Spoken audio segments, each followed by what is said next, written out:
Hello and welcome to Note Doctors. My name is Paul. My name is Jenn. My name is Ben. And we are your hosts. We are all university music theory instructors who are passionate about music theory and music theory instruction. In this podcast, we will be talking about all things theory with some of the best music theory teachers in the country. If you want to know more about music theory and the most effective and innovative ways to teach it, this is the podcast for you.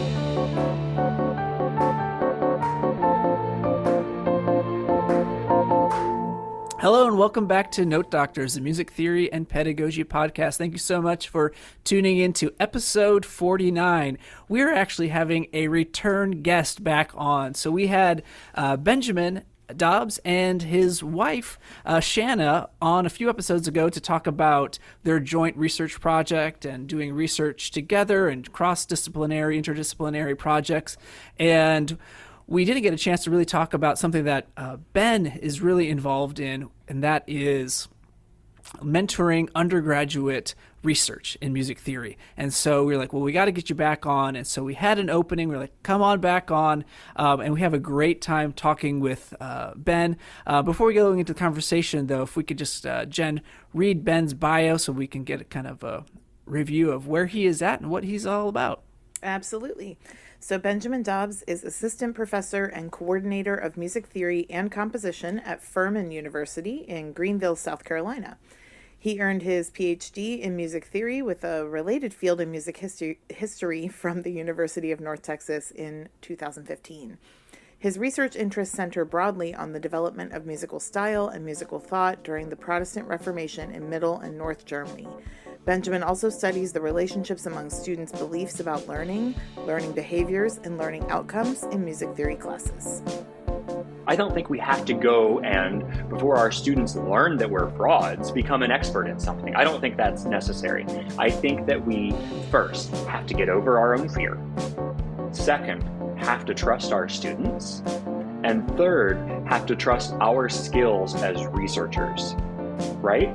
And as people who know how to take those scholarly skills that we have been developing over, a decade or decades, and apply them to any given new problem or new project. And so we got to get over our fears. We got to trust our students, and we have to know that our skills are broadly applicable, right? Because that's what we're trying to teach our students as well, right? And then we learn alongside of our students. So today, our very special guest is Benjamin Dobbs. He's back with us. We had such a good time talking with him a few months ago that we were like, let's have him back on. He has a great voice for podcasts. Thank you. And we're like, we got to get him on to talk about something that's near and dear to your heart, which is mentoring undergraduate research in music theory. And that's something that we haven't actually talked too much about. We've talked about some music theory clubs and some other ways, but we haven't really gotten into working with students, particularly undergraduate students, in doing music theory research, which I think, for me at least personally, I get a little nervous about because I'm not sure what they can do and what's possible. So I'm excited to chat with you about this. Yeah. And so maybe let's just start off by talking about, you're at Furman. Does your school have a theory degree or other undergraduate degrees that allow for this type of research to go on? Yeah. So Furman is a small liberal arts school, pretty rigorous school. We've got about 2,500 students total. And but about 110 music majors right now, which is a pretty large music department for a school that's that size. So almost 5%, if my math is right, almost 5% of our student body are music majors, which is pretty remarkable for a small liberal arts school. That doesn't happen in so many places. And so as part of a liberal arts environment, we really encourage a robust, broad and deep engagement with research, no matter what the major is, and that includes our music students. And so we do have a Bachelor of Music in Music Theory at Furman. We typically have 1 or 2 students per year, but that is just the right size and the right number of students for us. And so, so we've got a music theory major. And that is all of the students that I have mentored in research have either been music theory majors or testing the waters to see if they want to be a music theory major. And then I'm proud to say that I think I have 100% success rate with those curious minds, converting them, drawing them over to the exciting world of music theory research. That's awesome. And so, what draws them over? Is it your charisma, or is it music theory itself, or what gets them excited about thinking like, oh, this could be something that I pursue as a degree? You know, Paul, I'd love to say that it were 90% my charisma and 10% music theory. I'm pretty sure it's the other way around. So I have all of our music majors in the sophomore year for music theory. We've got an instructor who teaches first year theory, and I teach second year theory. And so I see all of them in a normal year. I see all of them. And our music students are not allowed to declare their specific music major until the end of their sophomore year. And so in that fourth semester, a lot of students know that they're headed toward education or performance, and many of them really don't know that they can do theory as a major. And so I try and I pitch the theory major to them. I invite them to a theory research showcase that we do every spring. And that often gets students pretty excited because they come into college and they think, well, I'm going to be a performer or I'm going to be an educator. And they learn that that's not quite the right track for them, but they don't know quite what is. They really enjoy their music theory classes, but what you going to do with that? And so it's a chance for me to really sell them on music theory and what they might do, being able to dig in a little bit more. Yeah, I love the showcase idea. Yeah. We do not do that. I wish we did.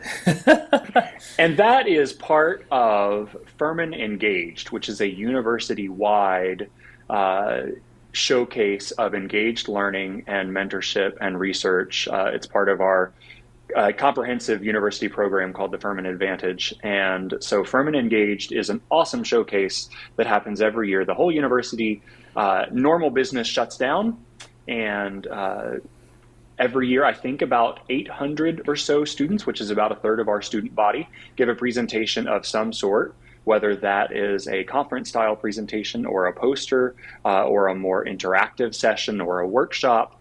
And so our music theory majors then present a session that is very much set up like a conference presentation for us. So we'll either have 2 or 3 theory majors present for 15 to 20 minutes and then 10 minutes Q&A. I act as moderator, introducing them. They give their papers, they have questions, and their peers are asking some hard-hitting questions. So it's just a fantastic opportunity for these theory students not only to get the experience of being a junior professional, which they are, but also to get to celebrate their work. We know that as theorists, a lot of our work happens, behind closed doors. And, our theory majors aren't speaking on a Tuesday afternoon recital, right?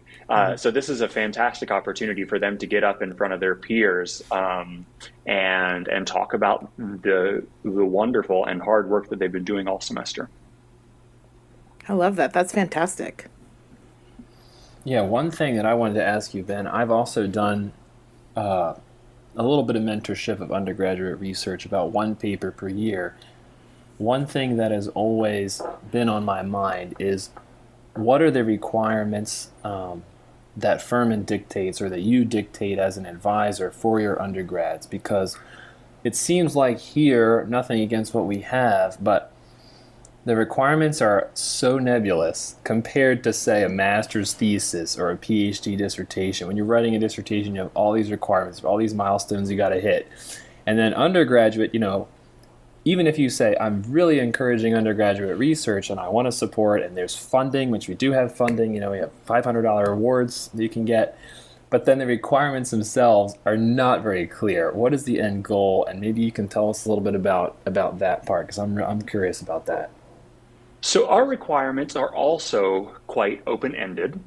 The only strict requirement that we have has to do with the registration process. Students have to fill out an individualized instruction form. Since this is not, we don't have a theory lesson like you would have trumpet lessons or piano lessons. So they fill out an individualized instruction form where they describe what they're going to do. And I have them format that like they would an abstract or a proposal, like they would a proposal for a mini master's thesis. And they work on that at the end of the semester prior to the semester that they're going to work on the project itself. Other than that, and the expectation that they'll engage in research and have a product, the standards are pretty open. And so I have established some pretty strict, or I don't like to use the word strict. That's a downer word. I've clearly established defined. clear expectations in terms of both products and skills. So the products that I want to see at the end of their research time are a written paper of 3,000 words, which is about 10 pages. But if you tell a music student 10 pages, then 8 of it can be music examples. So about 3,000 words, and then a conference style presentation. And so in the fall semester, they give that presentation to the music department. We organize a quick presentation. And then in the spring semester, that's part of our Furman Engaged Learning Showcase. So 2 products that they're working toward: presentation and paper. And the presentation generally falls before the final paper is due. I love that because it models the scholarly process of presenting your research at a conference, getting feedback from your peers and other experts in the field, and then taking that feedback and incorporating it into your final product, which for our students is their paper or their senior project, and for when they emerge into the professional world will be hopefully a publishable project. And so those are the 2 products that my students are going to produce every time they do an independent study. And then I also have skills that I want them to work on. And those skills are analysis, research and reading of both primary sources, being, of course, music, but also writings, and secondary sources, writing and speaking. And so it's really important that all students engage with those 4 skills every semester that they're doing an independent research project. Now, our students are only required to do, per our catalog for the Bachelor of Music and Music Theory, they're only required to do 1 independent research, and that is their senior project, which typically comes in the spring of their senior year. But we really find that that's not enough and that that's too late, especially for our students who want to go into graduate school. So we strongly encourage them every semester that they know they want to be a music theory major, which for most of our students is either 3 or 4 semesters, we encourage them to do an independent study, an independent research project. And so usually by the time they get to that senior project, they've done 2 or 3 independent studies before that, which is fantastic because, the first one, they're figuring it out. And they're going to bomb some things. They're going to do really awesome at some things, but they're just figuring out how to do music research at a really intense, investigative level, right? And so the more practice they can get, the better they get at it. And I find that by the 3rd or 4th time they've done it, they know exactly what they're doing. They know the parts of the paper, they know the process from start to finish, and they're really comfortable with that. And I love that. That prepares the students to go on to graduate school, if that's what they're doing, really successfully. As the students are thinking about their multiple research projects, if they're doing 3 or 4 of them over the course of that junior and senior year, I encourage them to really broaden their area of study. And, think about a different time period and a different instrument or a different ensemble or a different voice so that they get some broad exposure. Every semester they're getting a really deep dive, but over the course of multiple semesters, I want it to be really broad. The exception is that for the senior project, which is their final hurrah, I let them do whatever they want. Not quite, but, within reason, whatever they want. That's really great. We've had the same problem at DBU with students completing a project in one semester. Our capstone's a little bit longer than that. They have to write a little bit more than that. But we have a theory undergrad degree. It has a senior capstone. We have about the same number of students in our program. And I've mentored several of these, and I finally actually I went through the process of like changing our curriculum. One of the major things that I changed was making the senior capstone 2 semesters instead of 1, so that in the first semester they kind of prepare, analyze, write a proposal, and then in the second semester they can do the writing itself, the presenting, that kind of thing. So Yeah. I think it is a lot for an undergrad to take it on if they've never done a project like that before. And I remember Absolutely. feeling that way as a master's student, like I don't know how to do this. I've never done something like this before. So I think it's definitely a valuable experience as an undergrad, for sure. Yeah, and I'll say that the senior project is a little bit larger in scope. It's typically 6,000 or 7,000 words. And then the independent studies, those preliminary semesters are about 3,000 words. So there is a little bit bigger scope, and I encourage seniors, final year students, I encourage them in the fall semester to sort of get their fall semester project done as early as possible so that we can start working toward that senior project capstone, since it is a little bit bigger in scope. But what I find is that because the students have done this 2 or 3 times before that senior project, there's not as steep a learning curve on what am I doing. They know exactly what they're doing. It might be a new methodology or a new repertoire or a new piece or composer. They know what they're doing. They're just ready to apply those skills that they've been building over the last couple of years. They're ready to go. What kinds of projects have you worked on with students at Furman? Oh my gosh. So I saw this in the list of questions and I just had to go and pull up my list. All right. So here is a sampling.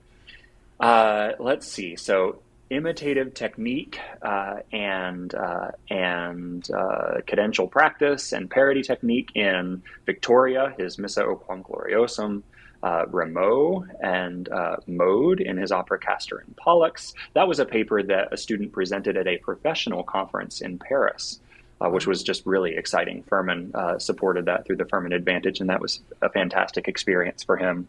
Grundgestalt and Schoenberg's 5 Pieces for Orchestra, a Schenkerian study of a Bach cello suite, Edward Cohn's concept of stratification in Granger, Chopin cello sonata, tonal ambiguity in Liszt, chromaticism in Gesualdo, Haydn string quartets. I've had a few students who have done Haydn string quartets.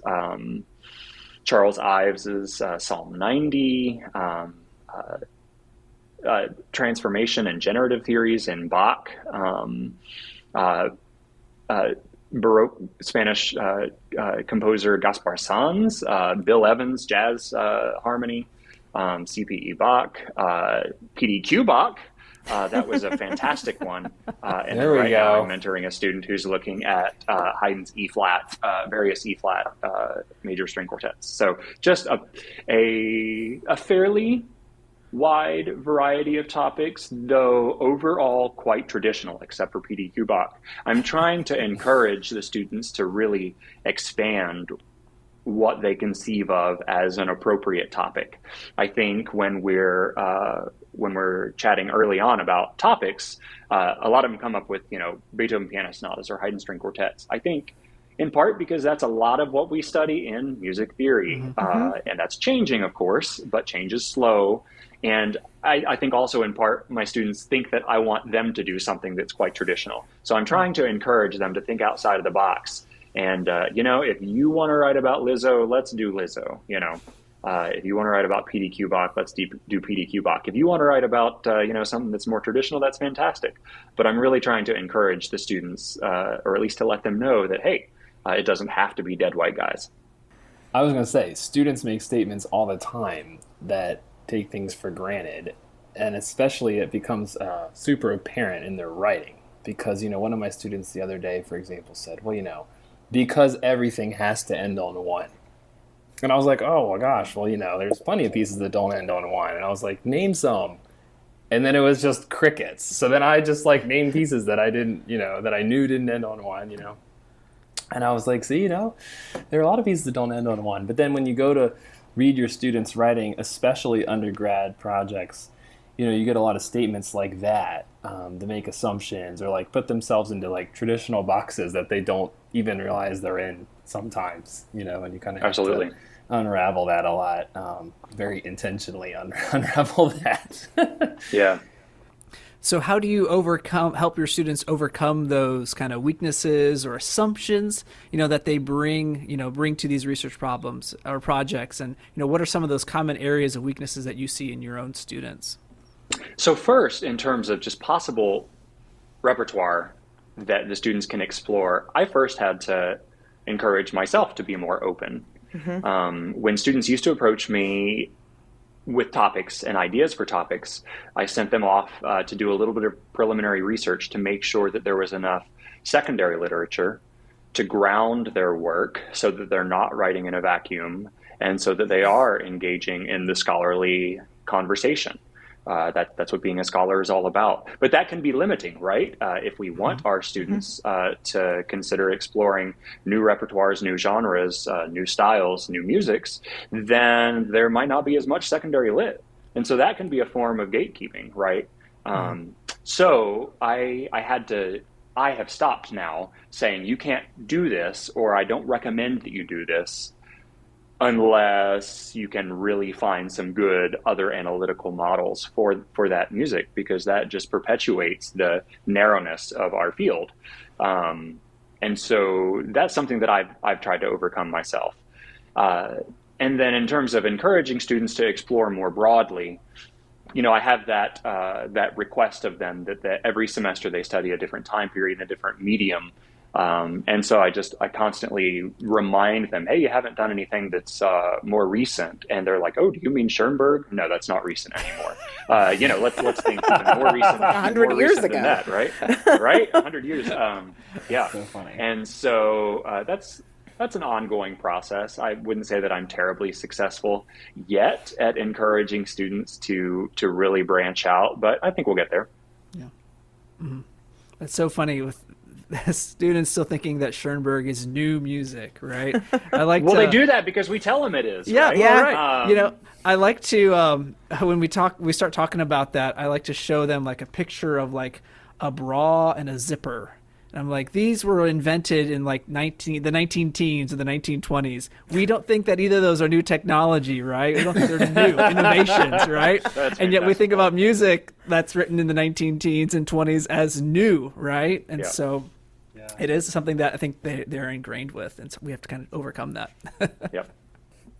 Well, I have found teaching writing about music to be really challenging.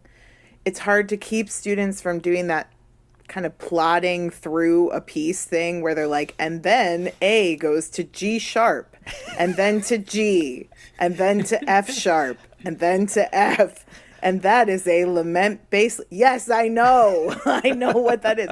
Or they don't know how to describe a musical event, or they don't know how to take it beyond description and actually use a musical event as part of an analysis.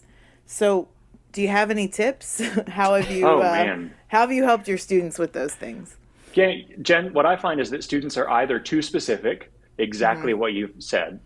Let me tell you what every single note does in this piece or in this passage, or they're overly general, right? Right. And finding that middle ground is just really difficult for them. And that's difficult for professional writers too. That's something that we're all working on. One thing that I encourage them to do is to show, not tell.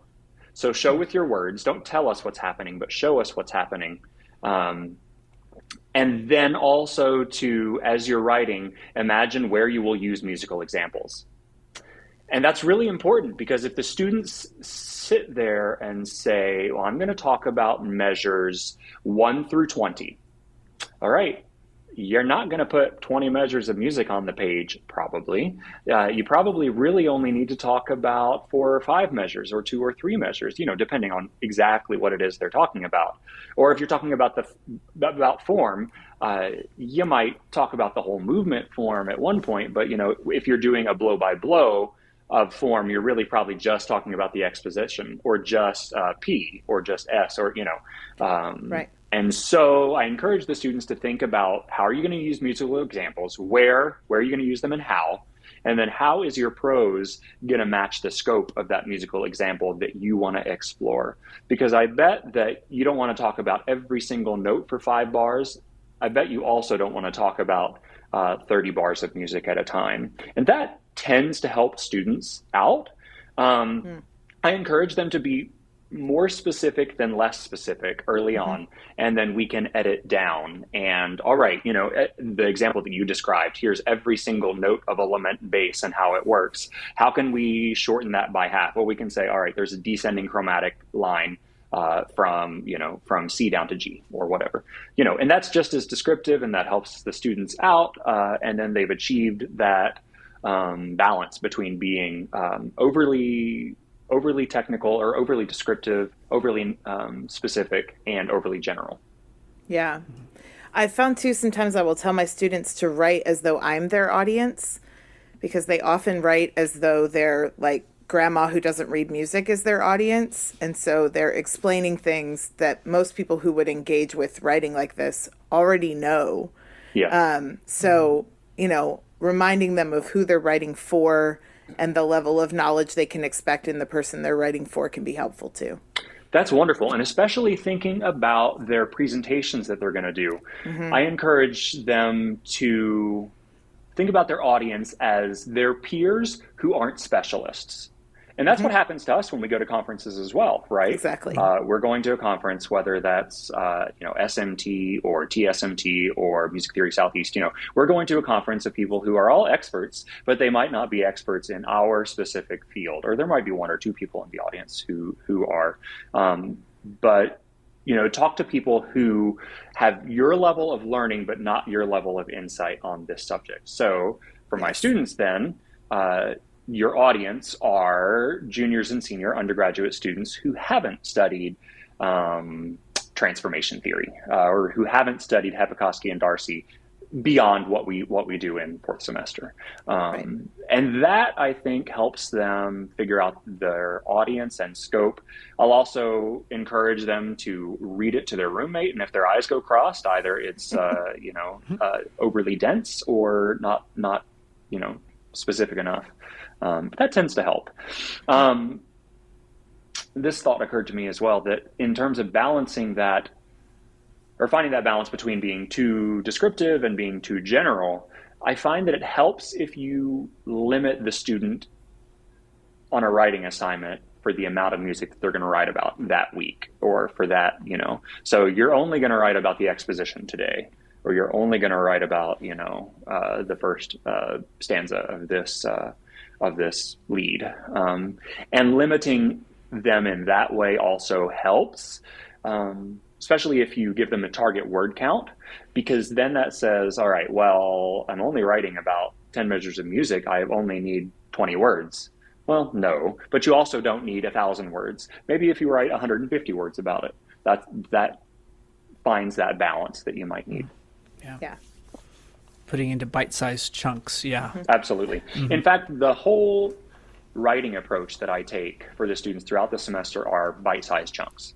We talk about early on what the architecture of their paper is.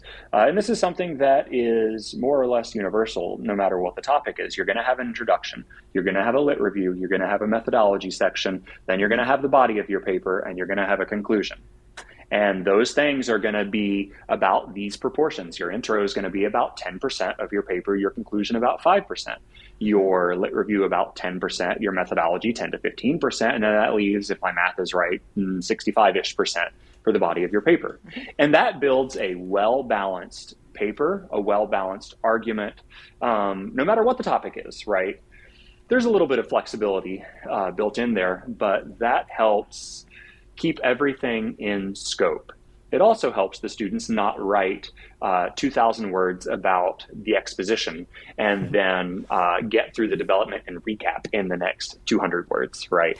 Right. I've got a student who's writing on sonata form right now. Not everything is sonata form, but this semester is. So that's where it's just high on my mind right now.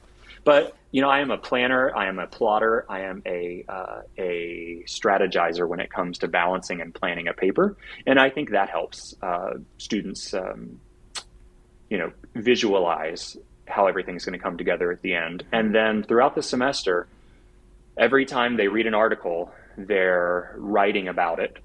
And I tell students, when you read an article, you can either flip, skim, or read. You can flip through an article, read the first and last paragraph. If it seems like it might be useful, skim through it. If it seems like it might be really useful, read the whole thing in detail and then write something about it. If you flipped through it, write a sentence. If you skimmed it, write a couple of sentences. If it's going to be foundational to your approach and your methodology, then write a paragraph about it. And then if the students are doing that every time they read something, all they have to do when they write their lit review is put all those together in a logical way and tidy things up. Likewise, for each analysis assignment that they do every week, I usually have them write about 150 words about that. And then when it comes time to quote unquote write your paper, what you're really doing is looking at all of those 8 or 10 or 12 writing samples and figuring out how they might fit together in order to form the argument that you're going to end up making. And that really takes a lot of the pressure off of the students when they're like, oh my gosh, I have to write 3,000 words. Yes. But when it comes to sit down and quote unquote write, you're really going to be assembling from things that you've done all along. And you're actually going to find that you're not writing too much new stuff except for that contextualizing introduction and that conclusion.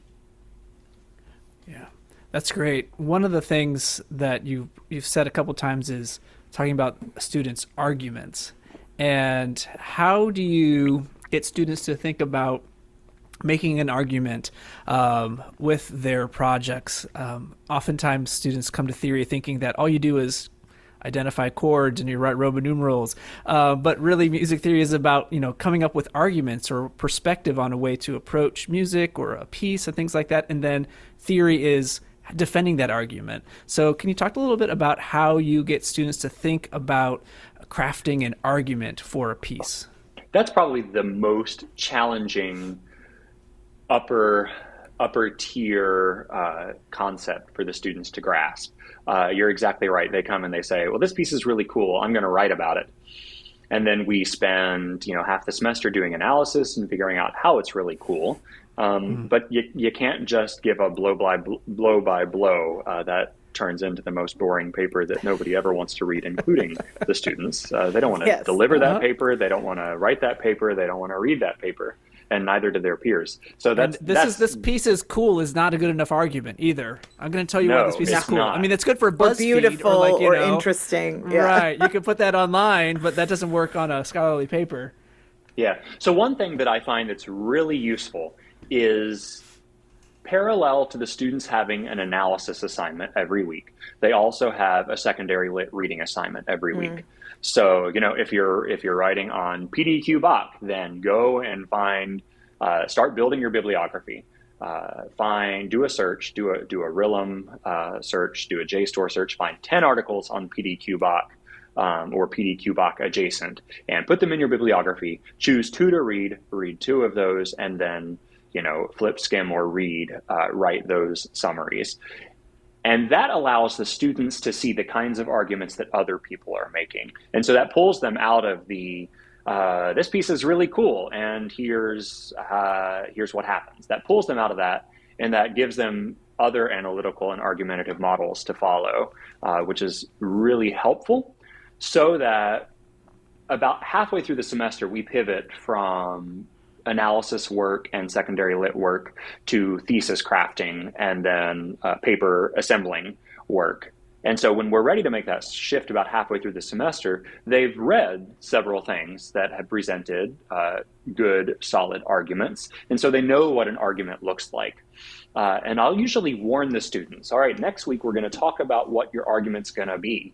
And I'm going to ask you, so what? because those are two of the scariest words that a professor or somebody at a conference, an audience member raise their hand and they say, "So what?" And then your life flashes before your eyes and it's terrifying. You break out into cold sweats.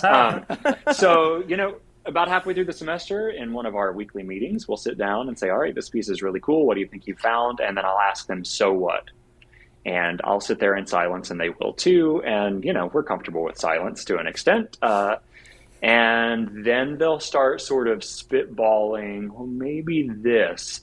And I will take that and repackage it a little bit, so are you thinking about this? And then, sort of back and forth we refine. And then their work for the next week will be, all right, come up with 3 possible arguments that you can build and list 3 pieces of evidence from your analytical work that would support each of those 3 arguments. Often, those 3 arguments are 3 different shades of the same argument, which tells us that the students they've got a pretty clear idea of what they want to do, which is exciting. Sometimes students come back and they say, "I just don't know what I'm going to do," and then I'll guide them a little more strongly. But I often find that students have a pretty good idea what they want to write about, even if they don't realize that it's an argument. So we'll take that then and we'll say, how can you cast that as an argument? For example, Haydn's music is humorous. All right, well, how can we, using the analytical apparatus that you've been working with this semester and the repertoire that you've been working with this semester, how can you show that Haydn's music is humorous, or that some of Haydn's string quartets are humorous and others aren't? So I got a student who's working on Haydn's E-flat string quartets this semester, and he has decided, and I think accurately so, that some of them, a strategy is humor, and in others, it isn't. And so he's going to do a little bit of, here's why these are humorous, here's why these are more straightforward, they're not defying our expectations in this way. And he's pretty much, this is a senior student, he's applying to graduate school, so he's been around the block a few times. He's pretty much got it down now to where he's ready to build those arguments. But that's a skill that is really difficult for students to develop. And the more exposure we can give them to other scholars' writings and other scholars' argument building, the better we can equip them. Yeah, it's really good. I'm going to take a bigger picture. So all of this is basically mentoring, right? You're like coming alongside a student and helping them put together their own independent research. So how did you cultivate that skill? And how did you, kind of end up in that role with students? That's a great question. And so I had a wonderful undergraduate education, but I think I was the first person to go into music theory as a field in at least recent memory. I'm sure not ever. I'm sure there had been some before me, but I don't think my advisor, who was my primary instrument professor, really knew quite what to do with a music theorist. That's totally understandable. I was supposed to graduate and leave the world and go be a saxophonist or a band director, not a music theorist. And so I don't think that I got really a lot of mentorship when it came to the writing process and the here's how you apply to graduate school process and all of those sorts of things. And so when I started at Furman, I was like, I really want to give my students some of those attentions and those skills that I didn't get myself. I also am the advisor for most of these students, the faculty advisor for most of these students. And so that helps us to build a relationship, a mentoring relationship in a slightly different context. And my approach to mentoring and teaching and guiding, directing research projects has really shifted and grown over the years, really as a result of having become an advisor and knowing and having a greater role in what my students are going to end up doing once they leave Furman. And then also wanting to provide my students with some of the hands-on mentorship that I don't think I've received as much of as I would have liked. And so I'm a very methodical person. You all know me. You all know that's how I work. So every week when my students come in for their independent research meeting, we'll sit down and we'll usually spend the first 5 minutes talking about how has your week been? How are you doing? Both sort of as a student and as a human being, because our students are human beings. Surprise. How's life going? Because usually they're music majors, right? And they're at Furman, which is a tough school. So usually their level of stress is somewhere between 7 and 10. Rarely, unless it's the first week of the semester, is it below 5. And so it's really important, if we're going to make great progress in their research, to calm down and to center ourselves and to do a check-in and to breathe and to transition from the hectic world that is their student life to the really intense world that is their research career, right? And so we spent about 5 minutes talking about, how's school going? How are you doing? Everything going all right? How are your grad school applications going? If that's what you're working on, which for my senior who's working right now, he's exploring and also learning how expensive graduate school applications are. So we do that sort of check-in every week, and that's a great opportunity for advising and mentoring, really intense mentoring. And then we start with the assignment sheet that I sent the students at the end of the previous week, and we go down list by list by list. Here, this was your reading assignment. This was your methodology assignment. This was your analysis assignment. This was your writing assignment. And then for juniors and seniors who are headed toward grad school, there's usually a grad school assignment too. Like, that might be research grad programs or work on your CV or personal statement. And so we'll go down the list and take care of everything. And then we'll talk about their goals for next week. And at the end of the hour, I will type up a weekly assignment sheet and send it back to them so they know exactly what it is we discussed would be their goals. These aren't my expectations for them, but these are expectations and a work plan that we have co-created. Right. That's really important for students driving their own bus. Right. So, we co-create, we come up with things that they want to work on and that we both think they should work on. Then I send them that weekly assignment sheet, and they know that, the next week we're going to go through each of these things. And so I think starting that hour together with some time to check in and center is really fantastic, a great way to lean in toward mentorship and help take care of our students holistically, and then being really thorough and methodical in our research work, and then talking about, all right, here's what the next week's going to look like, is a good way for us to transition out of, my office and your intense research world back into, the wild, as Ben Graff, you like to put it, right? Out in the wild. And that, I wasn't great at this the first couple of times I did it. I think my first semester mentoring a student's research project, I was pretty terrible.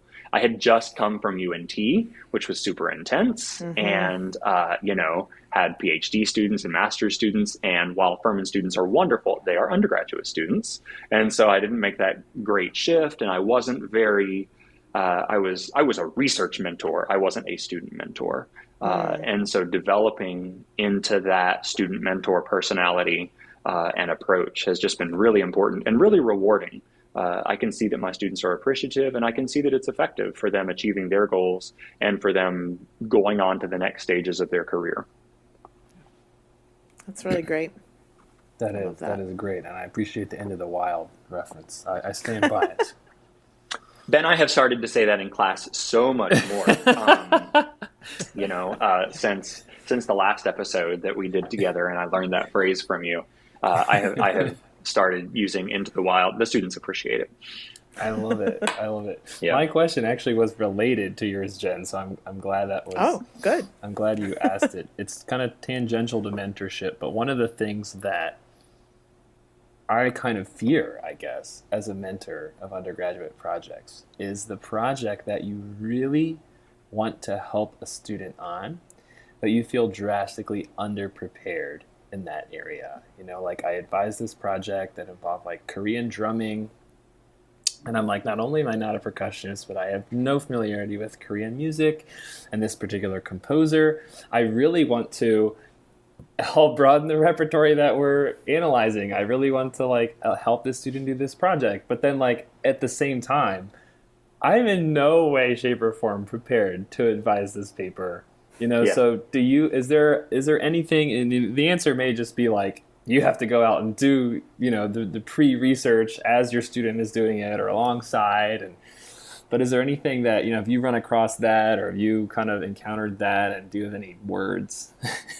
Yeah. So what you just said, do the pre-research. I think that's an important part, but I think that is so secondary or tertiary or what's next, quaternary. I don't know. I think that's actually not the most important thing for us to do. I don't think we have to go and, before our students learn that we're frauds, become an expert in something. I don't think that's necessary. Right. I think that we first have to get over our own fear. Second, have to trust our students. And third, have to trust our skills as researchers, right? And as people who know how to take those scholarly skills that we have been developing over, a decade or decades, and apply them to any given new problem or new project. And so we got to get over our fears. We got to trust our students, and we have to know that our skills are broadly applicable, right? Because that's what we're trying to teach our students as well, right? Yep. Yeah. And then we learn alongside of our students. So I think that comes in at that point. And I will ask the students, especially if it's a topic that I don't know much about, when they're doing that secondary lit research, when they're building their bibliography, please send me your bibliography, send me the articles that you're going to read for the week, and I will read them too, or I will skim them as well. Send me the pieces that you're going to look at for this week, and I will take a look at them as well before you come into my office. I tell students, especially those who are doing projects that I'm not terribly familiar with, that by the end of this, you're going to be the expert more than I am. I'm the expert in the research process, but you're going to be the expert in PDQ Bach or Gaspar Sanz or, Bill Evans. I know a little bit about those topics, but you're going to know a lot more about those specifically. I'm going to help guide you in your research skills. But it's really you who are going to become the expert here. And I think that mirrors also our path as graduate students later on, and then our path as professionals. Because once we get into the wild of academia as, bona fide grown-ups with real jobs, I doubt we're all going to research our dissertation topics for the rest of our lives, right? Hopefully we're going to take those skills that we learned and we're going to apply them to new and fun things, especially, after promotion or tenure, or, whenever we're not so afraid anymore of getting away from our fields of expertise. And so we got to model that for our students. We got to model that sort of wild abandon. I tell my undergraduate students, well, all of my students are undergrad. I tell my theory 3 and 4 students, my second year students, at the beginning of our year together, that my personal motto is that I hope that I always have more questions than answer. I hope that I always have more questions than answers, because, I want to ask a question.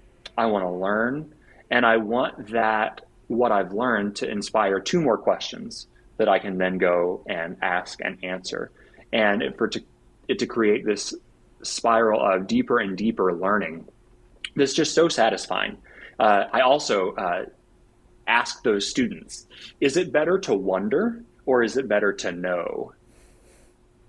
And we usually have some debate, because there are students who adamantly tell me that it is better to know. In fact, most undergraduate students, I think, are more comfortable with knowing rather than wondering. And I think that's part of the maturation process, right? We get more comfortable with wondering and with not knowing as we grow up, and become bona fide adults in the wilds of academia, right? So I asked them, is it better to wonder or to know? And I am fully in the wondering camp. I like to know stuff too, but I love to wonder. I think wondering is magical. Knowing is important. Knowing helps you survive, but wondering is magical, right? And then the last thing I tell the students is that I ask them, what is music theory, right? and they discuss, and we have a discussion. They usually come back and tell me, well, music theory is scales and keys and chords and these things. And yeah, those all go into what music theory does, but here's my definition of music theory. And I tell them that I think that music theory is the discipline that asks the question, what is the nature of music? And so I tell them, my motto is that I hope I always have more questions than answers. I'm a person who likes to wonder more than I like to know. And I think music theory is the field that asks the question, what is the nature of music? And that helps me get over my fear, as a very long answer to your question, then, when I mentor projects that I'm not so comfortable with. I'm okay with that. I'm okay jumping off a cliff or, taking a leap and learning with my students, trusting that I've got the research skills and tools and techniques to transfer and to apply to a broad range of styles and musics and, music broadly defined. And I trust you as the student, and I'm okay learning alongside with you. I think, those kinds of projects are wonderful because then the student is teaching you as well. Exactly. Yeah. It doesn't mean it's not scary, but you just have to get over your fear. Yeah. Yep. Totally. And it's hard. It's hard too. Yep.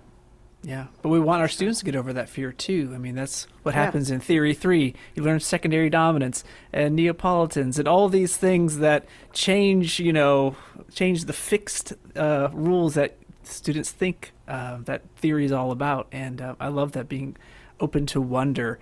And that's what we want for our students. And so we should be modeling that ourselves. Well, we are coming to the end. This has just been flown right by. But I love it.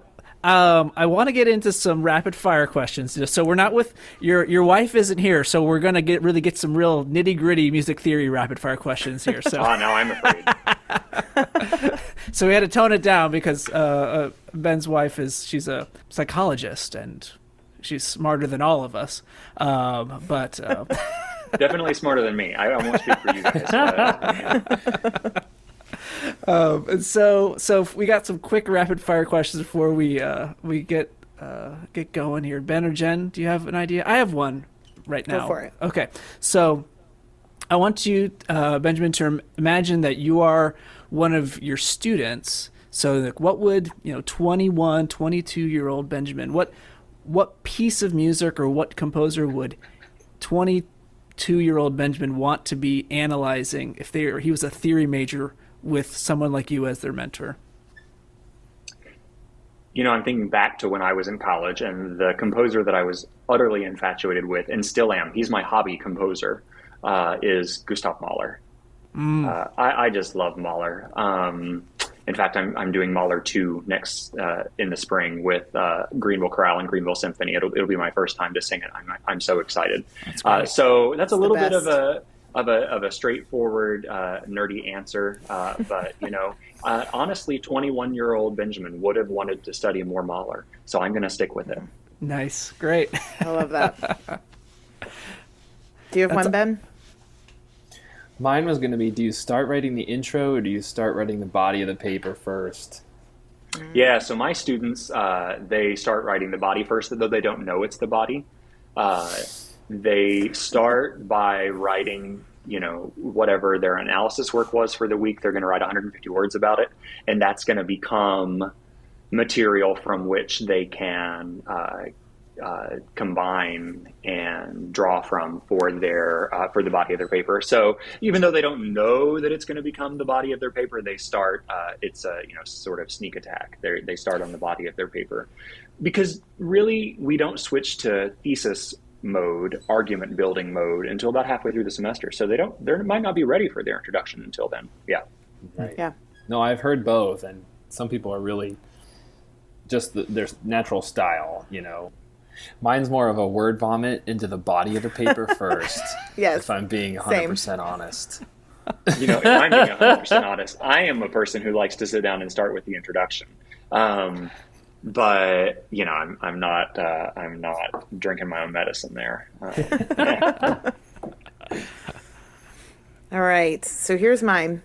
How would your weekly plans with students be different or changed if a student was working with music that is not written in staff notation typically, like maybe popular music or electronic music?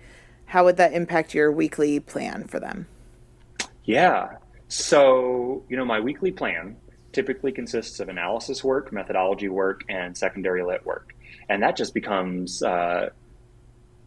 more challenging because we have to be more creative, right? And so our analysis work is probably going to be a lot of listening work. Hopefully when students are doing analysis, they're listening, but that listening becomes even more intense if the music is notated in ways that aren't traditional or is not notated at all. So that work becomes more intense, and we have to think about how we want to be able to represent that in their paper. So that's going to be a lot more creative than I think it would. It's going to require some big flexing of those brains, to think about how we can talk about non-traditional, at least in music theory, musics in more traditional ways, right? So that's going to become more challenging. Likewise, we're going to have to brainstorm and figure out what secondary lit is there. If there isn't very much, then, especially on a particular composer or artist or piece, then can we think adjacent to that composer or adjacent to that style or piece and find some secondary lit? If we can't find that in more traditional, peer refereed secondary literature sources, then what other kinds of sources might stand in and be more appropriate given the work that they're gonna do? This is all hypothetical because I haven't had a student who's taken me up on, be crazy yet for their rep. But, we've got to adapt. What I've stopped doing is saying no because I'm uncomfortable with, or I don't know how to, so I've got to be willing to adapt my approach as well. And it's going to be a lot of tandem exploration. In fact, a lot of our work together in the office might be sort of us side by side, brainstorming and going to the computer and thinking, all right, what happens if I'm doing a lit search? What if I search for this, this, and this? All right, this came up. All right, that didn't throw up anything.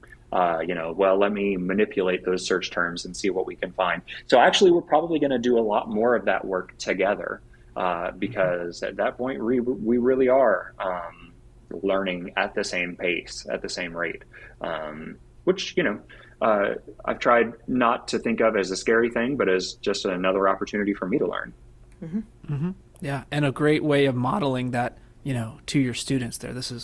We're doing this together, and this is how you would go about, a problem that may have not a lot of solutions or not a lot of available resources. And so that's so important, especially when modeling things that we aren't terribly familiar with, or maybe familiar with at all. The most important words that we can say to our students are, I don't know,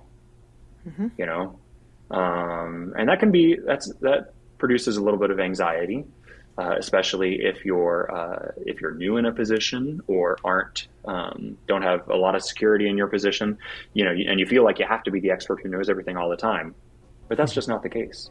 And so saying, I don't know, but let's find out can be some of the most powerful and important things that you can say to a student in that kind of project, in that situation. You just made it to the end of another episode of Note Doctors, the music theory and pedagogy podcast. Don't forget to like, subscribe, and review the podcast, and you can always reach us at notedoctorspodcast@gmail.com with comments, questions, or show ideas. Thanks for listening.